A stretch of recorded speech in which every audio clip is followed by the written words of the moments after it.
Jadi saya hanya mau mengatakan secara langsung aja kepada pemimpin-pemimpin bangsa kita ini atau pemimpin yang ada di negara kita, apakah itu pemimpin ormas, pemimpin agama, politik, dan di pemerintahan juga di DPR, MPR, hanya satu yang kalian harus perhatikan bahwa jangan sakiti anak bangsa, ya. Anak bangsa ini siapapun itu, di dalam negeri atau di luar negeri. Karena begitu anak bangsa ini sakit hati, marah, ya, dia hengkang ke luar negeri, kayak Pak Paul inilah, langsung semuanya kesusahan, ya, mau ditangkap nggak bisa, nah, suaranya mau ditutup nggak bisa, ya. Nah, jadi gimana caranya memang kita ini harus mencintai anak bangsa, bukan main tangkap-tangkap.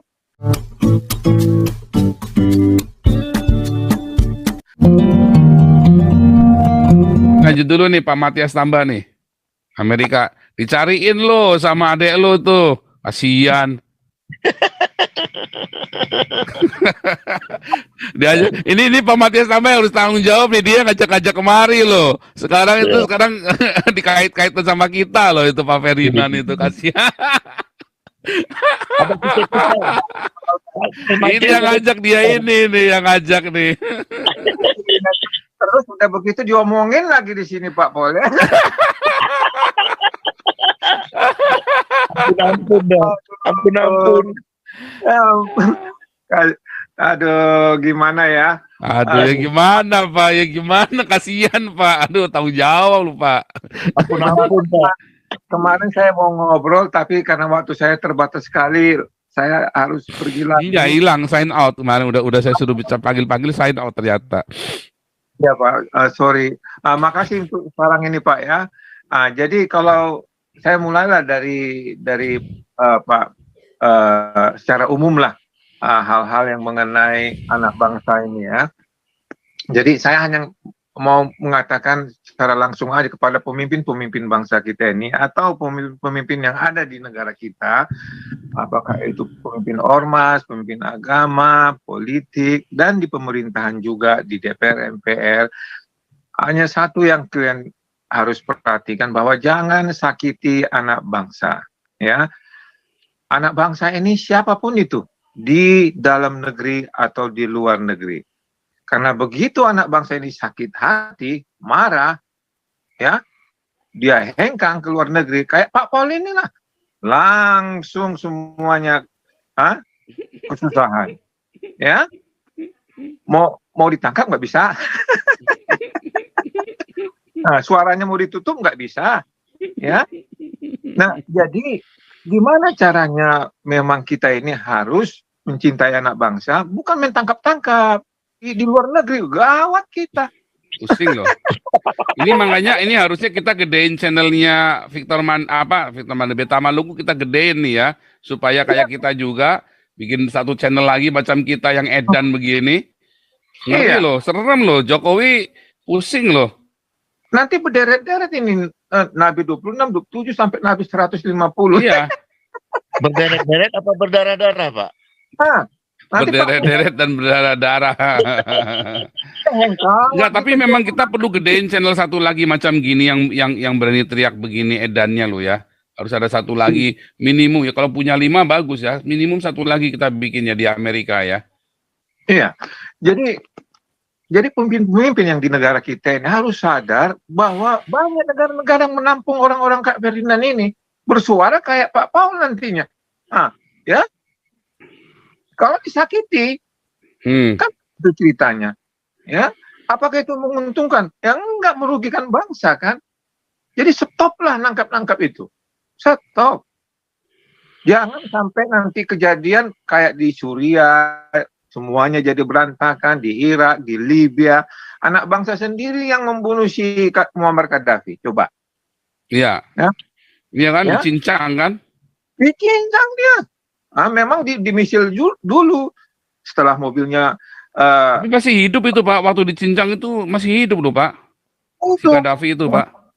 Iya, memang kena misil, ditembak dulu dia dari atas, ya, lalu dia mau sembunyi, ketahuan, ketangkap, wah disiksa dia. Apa mesti seperti itu baru sadar? Enggak kan? Kan enggak. Jadi kita ini harus tahu menggunakan Pancasila bagaimana supaya mengasihi anak bangsa, mencintai anak bangsa. Ya, jangan disakit-sakitin. Nggak ada gunanya. Nggak ada gunanya. Benar saya bilang.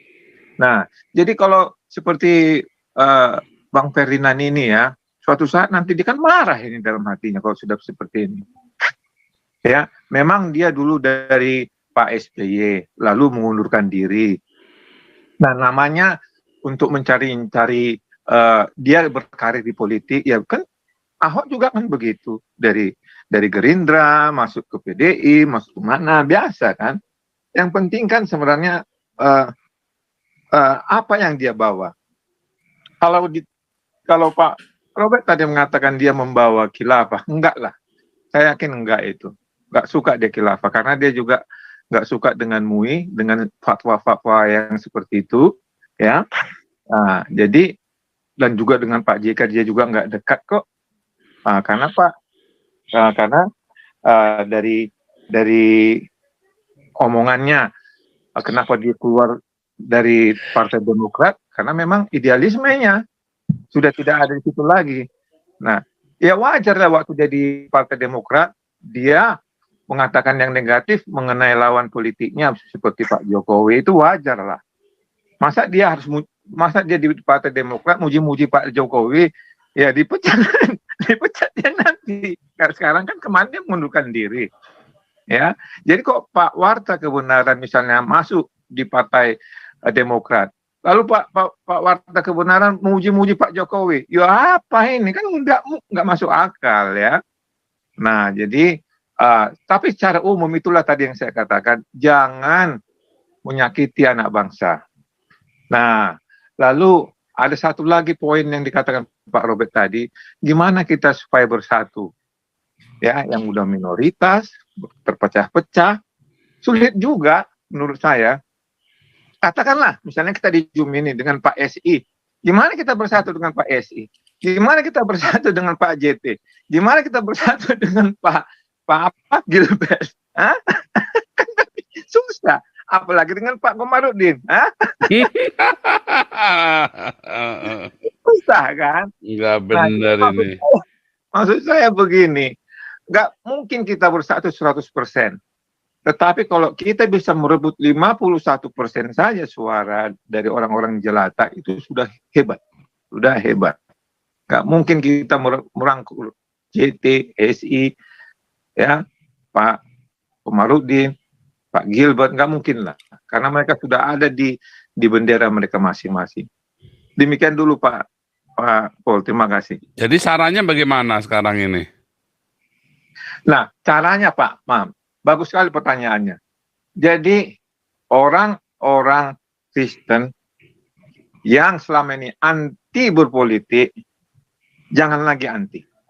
Ikut berpartisipasi. Paling tidak tusuklah apa yang menurut hati Anda ini adalah pemimpin nasionalis. Si A, si B, si C mana? Kalau menurut Anda Anies Baswedan adalah nasionalis, ya tentu Anda harus konsultasi dulu ke dokter. misalnya itu sebagai contoh lah. Nah, jadi jangan anti kepada untuk berpolitik. Bila perlu Anda ikut di dalam berpolitik di 2024 ini. Karena apa? Suara Anda sangat bermanfaat untuk melawan khilafah. Kedua, jangan mengharapkan politikus itu sangat tinggi standarnya. Standar Anda itu kayaknya gimana, pokoknya ini nggak akan korupsi dijamin 100%, nggak ada seperti itu. Karena semua orang yang kita lihat di daftar-daftar yang sudah mencalon-calonkan ini, ya, siapapun, misalnya dari gubernur-gubernur yang mencalonkan diri, mereka kena ini KPK, dipanggil KPK, ya. Benar tidaknya kan kita nggak tahu belum ya. Tapi apa benar mereka itu sesuai dengan standar kita yang tinggi itu? Nggak bisa kita harapkan seperti itu. Kayak kemarin lah hanya 2 calon, Pak Jokowi sama Pak Prabowo. Mau nggak mau kan, Pak Jokowi aja dengan Pak Maruf, Min Maruf. Gimana mau menghindar? Nggak ada lagi.